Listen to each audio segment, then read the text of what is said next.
Hello and welcome to success Mantra. तो स्वागत है आप सभी का अपने यूट्यूब चैनल पे।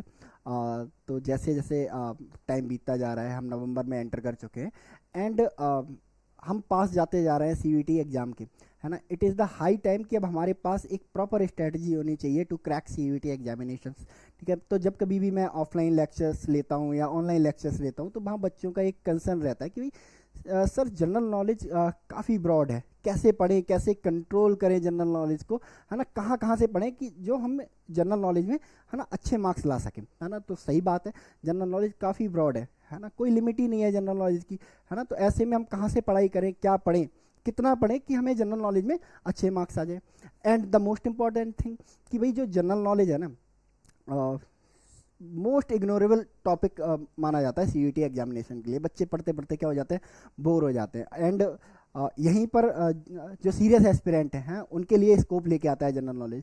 यानी कि जो सीरियस स्टूडेंट आज जनरल नॉलेज के लिए प्रिपेयर करेंगे तो उनके चांसेस बहुत ज़्यादा हाई हो जाते हैं, वो सीयूईटी एग्ज़ाम क्रैक करेंगे। तो आज मैं वीडियो में आपको बताऊंगा कि भाई कैसे पढ़ें, कितना पढ़ें और क्या क्या पढ़ें जो जनरल नॉलेज में हम अच्छे मार्क्स ला सकें। तो जैसे कि आप जानते होंगे कि जनरल नॉलेज किस सेक्शन में पूछा जाता है। सीयूईटी के 3 सेक्शन होते हैं, है ना। आपका लैंग्वेज का सेक्शन, एक पेपर लैंग्वेज का होता है, दूसरा डोमेन का होता है, तीसरा जनरल टेस्ट होता है। इसी जनरल टेस्ट में लगभग 3 से 4 जो है टॉपिक्स सब्जेक्ट पूछे जाते हैं, उन्हीं में से एक हमारा जनरल नॉलेज है। ठीक है, लॉजिकल एनालिटिकल रीजनिंग पूछा जाता है, रीजनिंग पूछा जाता है, न्यूमेरिकल एबिलिटी पूछा जाता है, जनरल मेंटल एबिलिटी पूछा जाता है एंड करंट अफेयर्स पूछा जाता है। इसी के साथ लास्ट में आपका जनरल नॉलेज पूछा जाता है। तो अगर मैं बात करूं जनरल नॉलेज और करंट अफेयर्स दोनों की, है ना, तो इन दोनों को मिलाकर सीयूईटी में लगभग 18 से 25 क्वेश्चन, मिनिमम 18 क्वेश्चन और मैक्सिमम 25 क्वेश्चन पूछे जाने की पॉसिबिलिटी रहती है। तो एक क्वेश्चन कितने नंबर का होता है, 5 नंबर का होता है। ठीक है, तो आपको 90 से लेके 125 नंबर तक की एज दे सकता है ये पोर्शन जनरल टेस्ट का। ठीक है, तो अगर आप इसे सही से तैयार करते हैं तो अगर जनरल नॉलेज की बात करूँ, सिर्फ मैं जनरल नॉलेज की बात करूँ तो जनरल नॉलेज से देयर इज ए पॉसिबिलिटी कि लगभग 10 से लेके 15, 10 to 15 क्वेश्चंस पूछे जाने की पॉसिबिलिटी रहती है। अगर इसको 5 से मल्टीप्लाई करूँ तो 50 to 75 नंबर। तो कैसे प्रिपेयर करें, है ना, कि लगभग 50 to 75 जो नंबर हैं, 10 to 15 जो क्वेश्चन है उनको हम एग्जाम में क्या कर पाएँ, टैकल कर पाएँ और मैक्सिमम मार्क्स, है ना, इस पोर्शन में हम ला सकें। ठीक है, तो जनरल नॉलेज वाकई में बहुत ज़्यादा ब्रॉड है। तो मैंने किया आपके लिए पेपर एनालिसिस, है ना, पिछले 2-3 सालों का जो पेपर एनालिसिस किया उसमें कुछ जनरल नॉलेज के मैंने टॉपिक्स आइडेंटिफाई किए जो एग्जाम में रिपीटेडली पूछे जाते हैं, नॉट क्वेश्चन, है ना। कुछ टॉपिक हैं वहाँ से रेगुलरली क्वेश्चन आपको मिलते हैं। ठीक है, तो जैसे कि आपको पता है जनरल नॉलेज 2 तरह का होता है, एक तो स्टैटिक जीके, दूसरा सब्जेक्ट बेस्ड जीके। ठीक है, अगर मैं स्टैटिक जीके के टॉपिक्स की बात करूँ देन इसमें पहला टॉपिक है जो रेगुलरली पूछा जाता है सीयूईटी के एग्जाम में। पहला टॉपिक है आपका इंपॉर्टेंट डेज, है ना। यहाँ से देयर इज ए पॉसिबिलिटी कि 2 से 3 क्वेश्चन हर साल यहाँ से पूछे जा रहे हैं। ठीक है, अब इंपॉर्टेंट डेज कैसे याद करें, है ना, टफ है अपने आप में। 365 दिन होते हैं, 365 डेज होते हैं साल में, और आउट ऑफ 365 200 डेज जो होते हैं क्या होते हैं आपके इंपॉर्टेंट डेज होते हैं। तो कैसे याद करें ये 200 डेज। ठीक है, तो इन्हें कोई रटने की ज़रूरत नहीं है, मैं आपको सिर्फ 12 कहानियाँ सुनाऊंगा, 12 स्टोरीज। ठीक है, और इन 12 स्टोरीज में आपके जितने भी इंपॉर्टेंट डेज हैं वो सारे के सारे कवर हो जाएंगे।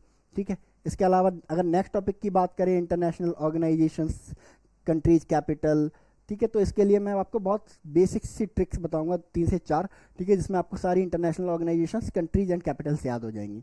Award and honours, books and authors, है ना, जनरली पूछे जाते हैं। स्पोर्ट्स से रिलेटेड क्वेश्चंस होते हैं कि भाई, है ना, क्रिकेट में कितने प्लेयर होते हैं, कितने यार्ड की जो होती है पिच होती है, कितने मीटर का ग्राउंड होता है, ये सब पूछा जाता है। साइंस एंड टेक्नोलॉजी से related question, AI, internet of things related चीज़ें, ये सब पूछी जाती हैं। Science and technology, science discoveries and invention की भाई, है ना, रेडियो की खोज किसने की, माइक्रोफोन की जो डिस्कवरी है वो किसने की, तो इससे रिलेटेड आपको क्वेश्चन पूछे जाते हैं। तो ये भी मैं आपको आसान टिप्स एंड ट्रिक्स में समझा दूंगा। नेक्स्ट इंपॉर्टेंट डे के बाद जो सबसे इंपॉर्टेंट टॉपिक है स्टैटिक जीके में, वो है आपका सुपरलेटिव्स। यहाँ से भी देयर इज ए पॉसिबिलिटी कि 2 से 3 क्वेश्चन, है ना, हर साल पूछे जाते हैं और इस बार भी पूछे जाएंगे, है ना। सुपरलेटिव्स का मतलब क्या होता है ना, फर्स्ट इन वर्ल्ड, है ना, फर्स्ट इन इंडिया, इंडिया के पहले प्रेसिडेंट कौन थे, है ना, यूएसए के पहले प्रेसिडेंट कौन कौन थे, इंडिया का हाईएस्ट ब्रिज कौन सा है, यूएसए का हाईएस्ट ब्रिज कौन सा है, पूरी दुनिया का हाईएस्ट ब्रिज कौन सा है। तो इस तरह के क्वेश्चन सुपरलेटिव्स में पूछे जाते हैं। तो मैं आपको है ना लगभग 40 से 50 सुपरलेटिव्स दूंगा, ठीक है। और most probably there is chances कि सारे क्वेश्चन, अगर सुपरलेटिव से कोई क्वेश्चन पूछा जाएगा तो इससे बाहर कुछ भी जाएगा नहीं। इसके अलावा नेशनल पार्क से क्वेश्चन पूछे जाते हैं, and dance forms in India, Mohiniyattam कहाँ का डांस है, कालबेलिया कहाँ का डांस है, घूमर कहाँ का डांस है, इस तरह के क्वेश्चन आपसे पूछे जा सकते हैं।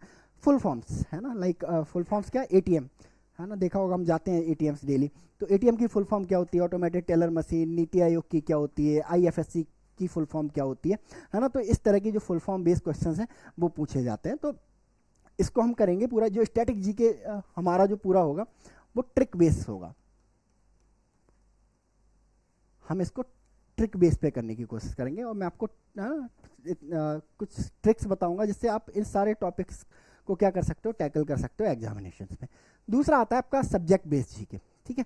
ये थोड़ा अंडरस्टैंडिंग वाला पोर्शन है ना, इसके लिए आपको है ना थोड़ी अंडरस्टैंडिंग की ज़रूरत होगी कि भाई जैसे इंडियन हिस्ट्री है ना, तो लाइक अगर बात करें बैटल ऑफ प्लासी, क्यों हुआ बैटल ऑफ प्लासी, किस किस के बीच में हुआ बैटल ऑफ प्लासी, कब हुआ बैटल ऑफ प्लासी, है ना, ये सब चीज़ें जानने की ज़रूरत है। अगर मैं बात करूँ हमारे सेकंड सब्जेक्ट ज्योग्राफी ईवीएस की, है ना, तो ज्योग्राफी में है ना कौन सी लॉन्गेस्ट रिवर है, और जो गंगा है उसका ओरिजिन कहाँ से है, इस तरह के क्वेश्चन भी जनरली पूछे जाते हैं आपसे। ईवीएस से भी मतलब ग्रीन हाउस गैसेज में कौन कौन सी गैसेज शामिल हैं, इस तरह के क्वेश्चन पूछे जाएंगे।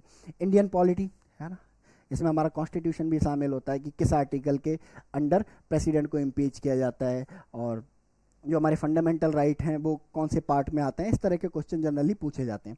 इंडियन इकोनॉमिक्स नेक्स्ट हमारा जो सब्जेक्ट है ना, तो इकोनॉमी क्या है, कितने तरह की इकोनॉमी होती है, माइक्रो इकोनॉमी क्या होती है, मैक्रो इकोनॉमी क्या होती है, बैंक्स क्या होते हैं, आरबीआई कब एस्टेब्लिश हुआ, इस तरह के क्वेश्चन जनरली है ना यहाँ से पूछे जाते हैं। तो ये आपका जीके का सिलेबस है जो एग्जाम परस्पेक्टिव से इंपॉर्टेंट है, ठीक है। तो जीके में वैसे तो अगर हम जीके में देखें सीयूईटी का ऑफिशियल सिलेबस तो है ना काफ़ी बड़ा है ना, बट एनालिसिस के बेस पे मैं कह सकता हूं कि अगर आप इतना भी कर लेते हो स्टैटिक जीके और सब्जेक्ट बेस जीके दोनों को मिला के, है ना, then you will able to get good marks है ना in general knowledge in CUET examination. चलिए देख लेते हैं कि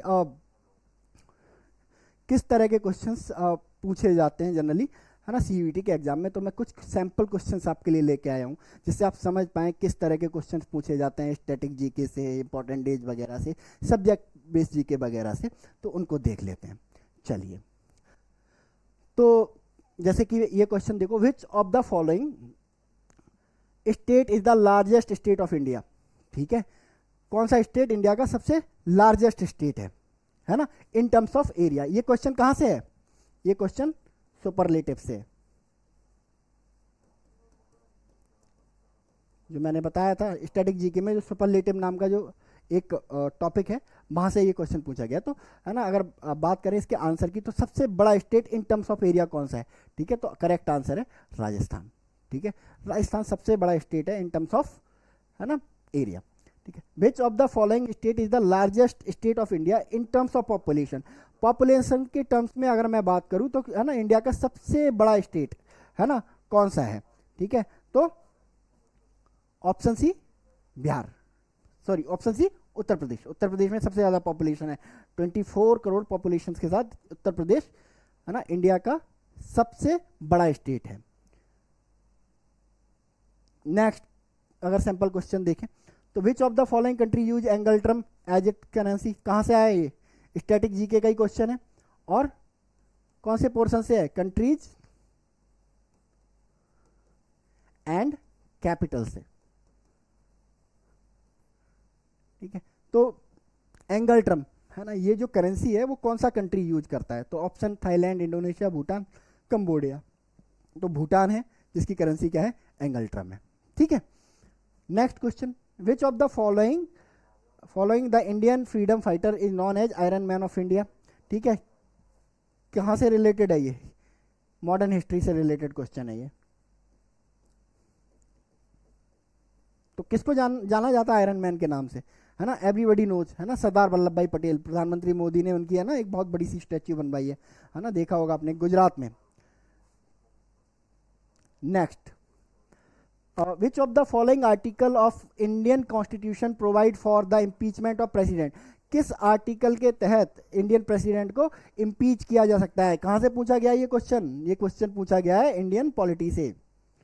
ये क्वेश्चन पॉलिटी का है, सब्जेक्ट बेस्ड जीके का है। तो किस आर्टिकल के तहत इम्पीच किया जाता है प्रेसिडेंट को? आर्टिकल 61 के तहत। Option C will be the correct answer. ठीक है।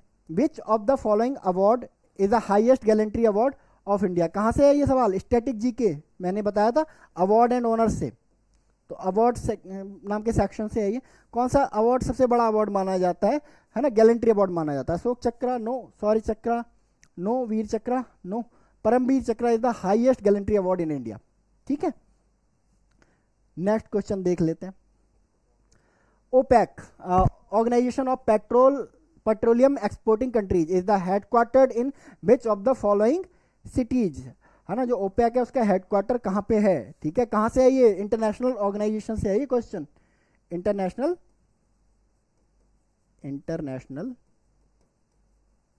ऑर्गेनाइजेशन, इंटरनेशनल ऑर्गेनाइजेशन से। और ये कहाँ पे है ओपेक का? वियना। ठीक है, वियना कहाँ की कैपिटल है ना? ऑस्ट्रिया की कैपिटल है, ऑस्ट्रिया की कैपिटल है। ठीक है, चलिए next. Battle of Buxar was held in which of the following years? कहाँ से है, कौन से टॉपिक से आ रहा है ये क्वेश्चन? ये हिस्ट्री से आ रहा है, मॉडर्न हिस्ट्री से। ठीक है, तो बैटल ऑफ बक्सर कब हुआ था? है ना, बैटल ऑफ बक्सर हुआ था 1764 में हुआ था। ठीक है। National science day is celebrated on? National science day कहाँ से आ रहा है? इंपॉर्टेंट डे से क्वेश्चन हो रहा है ये। ठीक है, तो नेशनल साइंस डे कब मनाया जाता है? हैप्पी बर्थडे होता है सीवी रमन का, कब होता है? 28 फरवरी को। तो 28 फरवरी को नेशनल साइंस डे मनाया जाता है हर साल। Which of the following countries has Brussels as its capital? कहाँ से है? Currency capital, currency and capital से पूछा जा रहा है क्वेश्चन। करेंसी एंड कैपिटल से पूछा जा रहा है। ठीक है, तो ब्रसेल्स कहाँ की कैपिटल से? कहाँ की कैपिटल है ब्रसेल्स? ठीक है, ऑप्शन ए नेदरलैंड्स की। ठीक है, तो इस तरह के क्वेश्चन जनरली आपसे है ना पूछे जाते हैं सीवीटी के एग्जामिनेशन में। ठीक है, तो आई होप आपको समझ में आया होगा और आपका थोड़ा बहुत फियर कम हुआ होगा जनरल नॉलेज के, है ना, टॉपिक्स को लेके, सिलेबस को लेके, उसकी प्रिपरेशंस को लेके। ठीक है, तो मतलब मेरा सजेशन इसमें ये है कि हाँ, आपको जो सिलेबस मैंने बताया ना, सबसे पहले हम उसको कवर करने की कोशिश करते हैं, उसको अच्छे से प्रिपेयर करेंगे। देन अगर उसके बाद कुछ समय बचेगा तो हम कुछ और टॉपिक्स को भी देख लेंगे, है ना। अदरवाइज अगर हम इन टॉपिक्स को भी कवर कर लेते हैं तो हमारा काम चल जाएगा सीयूटी के एग्जाम में। मैंने बोला कि हम, है ना, देयर इज ए पॉसिबिलिटी कि हम, है ना, अच्छे मार्क्स गेन कर पाएंगे अगर हम इस सिलेबस के साथ, है ना, इस सिलेबस के साथ अगर हम जाते हैं सीयूटी का एग्ज़ाम देने। ठीक है, तो आज के इस वीडियो में हम लोग इतना ही रखते हैं। तो आप लोग मेहनत के साथ पढ़ाई कीजिए अपनी। Thank you so much and God bless you all.